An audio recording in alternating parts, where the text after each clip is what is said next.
Words are intermediaries that immerse us into the presence of God. The Sufi mystic poet Rumi imagines stories are like water that allow us to hear and understand the voice of God. He writes, "A story is like water that you heat for your bath. It takes messages between the fire and your skin. It lets them meet, and it cleans you. Very few can sit down in the middle of the fire itself. We need intermediaries. The body itself is a screen to shield and partially reveal the light that's blazing inside your presence.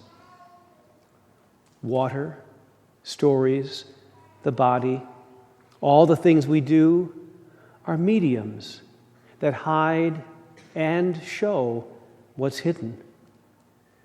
Study them and enjoy this being washed with a secret we sometimes know and then not."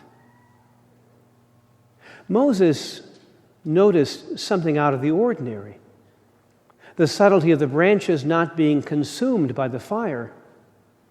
This subtlety for him was worth a second look and would presumably take a few moments to notice. And it was then that God called him. In the stories of the gods in the Greek and Roman mythologies, whenever the gods enter into human life, the humans always get incinerated. But now Moses discovers that God is not in competition with us. In fact, rather than competing or trying to use us, when God comes close, it turns our worlds inside out, and we become luminescent, radiant with God's fire. We are not consumed, but rather enhanced in the process.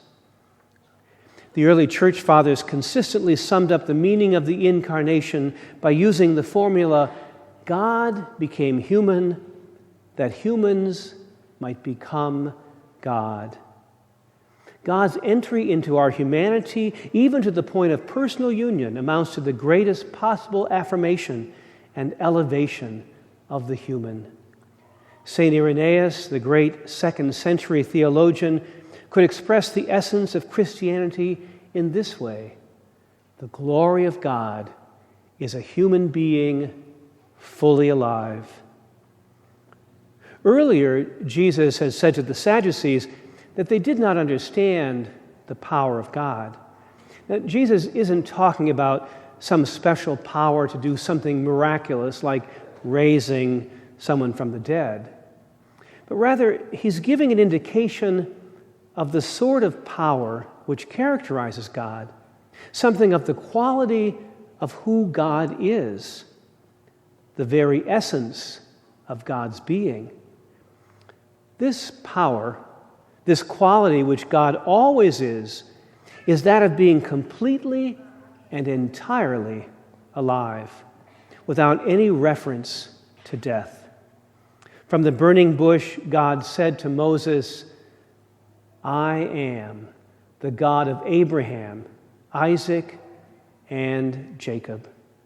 God has nothing to do with death. And for that reason, facts which are obvious to us, like Abraham, Isaac, and Jacob having long been dead at the time of Moses, simply do not exist for God. If we put this another way, for us, being alive means that we're not dead. It's a reality which is circumscribed by its opposite. But for God, this is simply not the case. For God, being alive has nothing to do with death and cannot even be contrasted with death. Feeding our curiosity, though, about what resurrected life will be like, Jesus drops one hint. They are like angels or heavenly messengers. In Luke's gospel, angels appear at the most critical moments. Their function is to interpret puzzling and disturbing events through divine eyes. Gabriel puts an end to human pretension by reminding Mary that nothing is impossible with God. At the Transfiguration, two heavenly messengers, Moses and Elijah, interpret Jesus' impending death as the new exodus to liberated life. And it is two men in dazzling clothes, messengers from another world, that speak to the women that their certitude about death is unfounded. Why do you look for the living among the dead? Here's another way to look at this. Dr. Rachel Remen, in her book, My Grandfather's Blessing, tells of a woman in her 30s who discovered that Remen worked with the dying.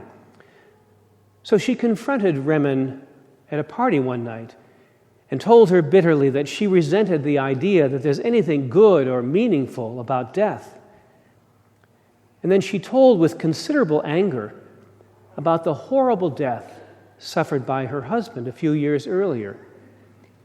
He had been diagnosed with cancer, and as therapy after therapy failed, he became bitter, lashing out at everyone, rebuffing anyone who tried to comfort or console him.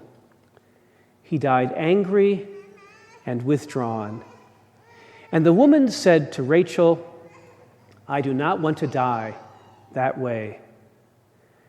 So Remen replied to her, "So then, how do you need to live?" The woman looked puzzled, so Remen asked her again, "How do you need to live to be sure that you do not die in the way that your husband did?" And this time, the woman got it.